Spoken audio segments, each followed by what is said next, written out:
So I woke up to something interesting today, and I had to pinch myself to make sure that I wasn't dreaming. The patch notes apparently got leaked a couple of days early, and it wasn't somebody from the inside, anonymous or anything like that. It was actually Riot themselves. They kind of slipped up, and they posted the patch notes apparently with like the mobile page or something like that. I haven't really looked into it too much. I just know that this source is actually 100% credible, and yeah, this is definitely some changes that we can 100% expect with the upcoming balance patch. Are they all of the changes?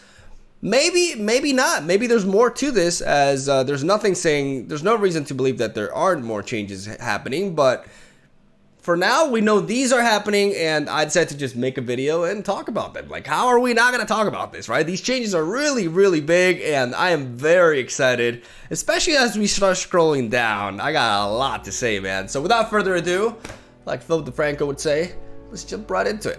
So first of all, we're talking about bright steel formation. Not much to say here. It's just basically a typo sort of change. Like, it's a quality of life text improvement, as the change is that Bright Steel Formation used to have barrier himself, but because when you play him and you attack with him, you give him barrier anyways, it's kind of a redundant thing, right? It's just adding more text onto the card for no real reason. So that has been taken away, and now, you know, it's a more simple, straightforward effect, as there was no reason for him to have barrier to begin with. So this is basically the only change. It's not a buff or a nerf or anything like that. So there's not much more to talk about this. So we're gonna move on to the big boy stuff, the really relevant changes, as Kalista has been buffed, ladies and gentlemen. She, instead of requiring you to see, or her to see 4 allies die, she has to see 3 allies die now. So a 25% decrease in the requirement of level up, and a very, very neat buff at that. Is this enough to make Kalista ultimately like top tier or viable? I don't really think so. At least top tier. I think Kalista's issues are, you know, more than just a numbers problem. I think Kalista's ability is ultimately not as powerful as it seems at first. In many cases, she's kind of like a glorified Zed when she levels up, but there's definitely some neat combos and some neat deck building opportunities that are available for her. I personally haven't been able to make her work, but one of the main reasons is because I need to build very specific decks to try to ensure that she can level up, and now because that's easier than before, I definitely think she may be.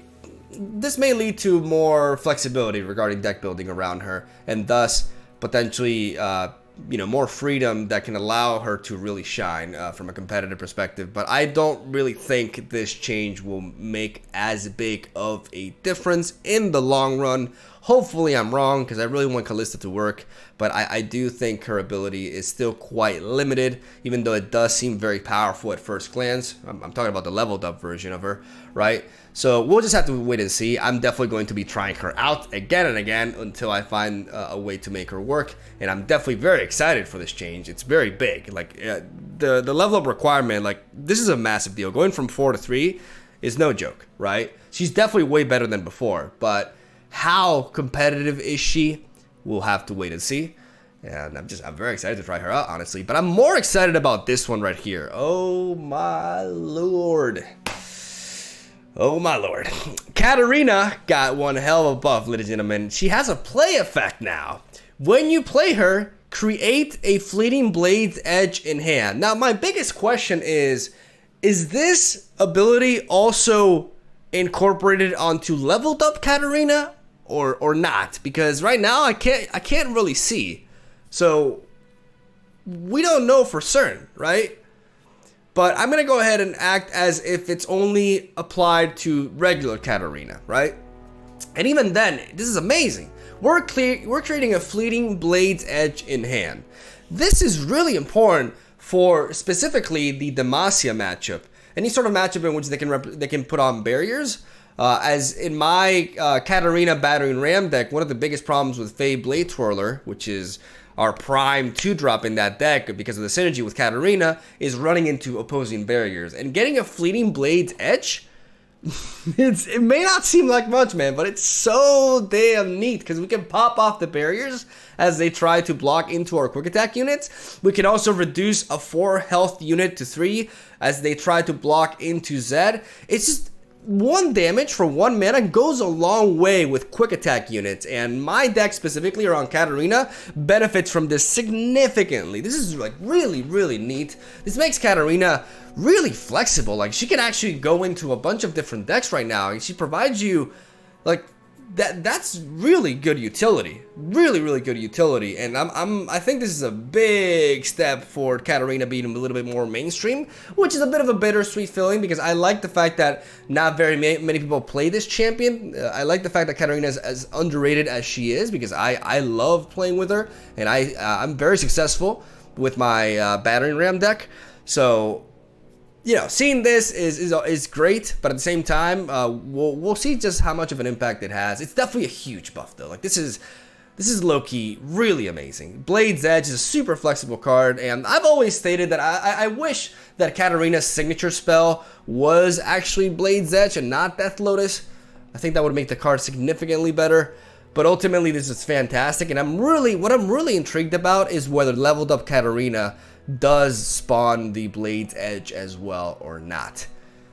From what I'm seeing of like the size of this, like text right here, it seems like that's not the case because I don't know where the play create a fleeting Blade's Edge fits here, you know, because you can see the me from Recall Me. So I don't think there's enough space. So this leads me to believe that this effect does not translate to the leveled up version. But even so, it's still really neat and a fantastic, really smooth, like flavorful buff to Katarina. Like, we're not just talking about numbers here. It's kind of like a semi redesign in a way. And I am a big fan of it. Love it. I love this change. And I love this nerf. Love this nerf to Frenzy Skitterer. It doesn't kill the card by any means. In fact, from an offensive standpoint, it's kind of irrelevant because Frenzy Skitterer can be blocked by 2 attack units anyways. But it dies to Mystic Shot. It's worse as a blocker. It can't really block into 2/3s favorably anymore.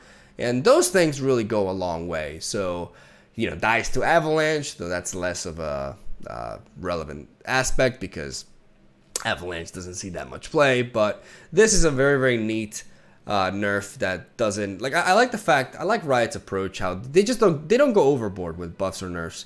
They don't brutally like murder cards or anything and just take their viability out of the question. Like, they definitely are very cautious with these changes, and I think it's a very responsible way to balance a digital card game, and I have nothing but praise for them. And this is a fantastic nerf in that regard. You know, it took them a while to get there, but they don't rush into these things, and I think ultimately this is a much deserved nerf that does not really hinder the viability of the card overall too much. Definitely a little bit, but not too much. Like, Frenzy Skitterer will definitely still see play for sure. Very happy with this change. And last, oh no, not last, we still got 2. Ooh, yes. Oh yes, this is perhaps my favorite one because this had to happen, man. But again, they just because if Reddit was in charge of these changes, you know, like instead of like an actual development team, this card will become like a 1/1, you know? So, I really like this change. It actually makes sense from a lore flavor perspective. It makes all the sense in the world. He's a Bannerman. Why would he be buffing himself up, right? He's there to motivate the rest of the troops, not himself. Like, what is he gonna do with a flag, you know? So I like this change a lot. Bannerman does not buff himself anymore, which definitely takes away power from the card, but that does not really make it much worse. Like, it's still very much playable. I'm really intrigued to see how relevant this ultimately ends up being, because you are missing out on a couple of stats from the buff, right? But it's still a really powerful turn 4 play if you manage to curve out smoothly up until then. So I believe this won't really take away too much from Bannerman, but it will definitely make it so that it's not like an auto staple for any sort of Demacia deck and just forces Demacia decks to go full on with the Allegiance. I definitely really like this change, and we'll just have to see how impactful it is. Definitely, you're taking away stats from their curve, which is fantastic, as you know, Bannerman has been pretty relevant in the metagame to say the least. But they didn't butcher the card at the same time, which I can definitely appreciate. So, big fan of this change as well. Very responsible, like not going over the top with it. Same as Frenzy Skitter, just a solid nerf without going overboard with it. And I'm a big fan of that. And last but not least, this is amazing. This is actually amazing. 4 mana, 4/4 Yasuo. Yasuo does not die to get excited. Yasuo does not die to Black Spear. Yasuo does not die to Grasp of the Undying. Yasuo lives, ladies and gentlemen. Yasuo lives forever, and Yasuo may very well become actually competitively viable now. Like, this is a big deal. You know, in Legend of Runeterra, going from 3 health to 4 health is a massive thing. Like, there's no going around it. It's one of the reasons why cards like Chump of Wumps got hit so hard with the nerf. Being a 4/4 allows Yasuo to perform as an actual blocker, for one, as you can trade into any 2-drop and most 3-drops under the sun. We can also bypass a bunch of, you know, single target damage-based removal, and Yasuo just becomes super resilient now. Really reliable, great stats, great ability. Just a 4 mana 4/4 with quick attack is just good on its own, man. Like, it's actually good on its own. And on top of that, it's got all these abilities onto it. If Yasuo needed anything, this is what he needed. Like, Yasuo is a legit good card now, just because of raw stats and keyword. But on top of that, he's got this synergy with stun and recall effects, and this is gonna really, this is perhaps the change that is gonna have the most implications out of all of these. This minor number change may be the most impactful change out of all of the cards in this patch, and that's a weird thing to say, but it's actually it's reality. Like, I'm very, very excited to try out Yasuo after this. And if Yasuo gets any sort of extra support with the upcoming patch, you can quote me on this. And if it happens, I'll look like a genius. He's actually going to be like top tier. I predict Yasuo soon. I can't say exactly when because it depends on what cards we get this set, but I believe Yasuo in the near future will become a top tier champion. And if that happens, he can go from the beloved underdog to one of the most hated champions in Runeterra history, because his ability is actually really impressive. So we're gonna have to see. There are some people who are actually scared about this change. Honestly, rightfully so. I'm a big Yasuo fan though, so I'm really excited and happy about this. But we'll see how things play out. It's gonna be exciting, man. I love. It's exciting times, man. We got this big balance patch coming up, and then the new set. And it's just gonna be so hype, man. I can't wait for the actual set to come out, and I can't wait to try out all these like cards that we have already mixed with the new set, because it's not only about playing the cards from the new set. It's about mixing them with the core set and having like certain strategies that haven't been able to shine up until now get more support, and things are gonna change quite a bit, in my opinion. And I'm really excited for what's to come. So let me know what you guys think about these changes. Which one is your personal favorite? Yasuo is my personal favorite. I'm honestly a big fan of all of them. Like, I love all of them. I can't wait to try out Kalista again.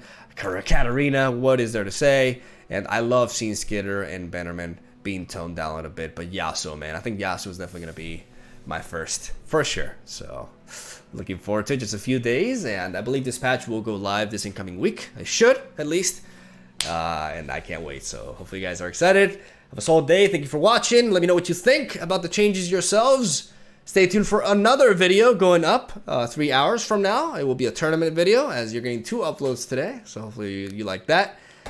And yeah, love ya. Have a nice one. I'll see you tomorrow.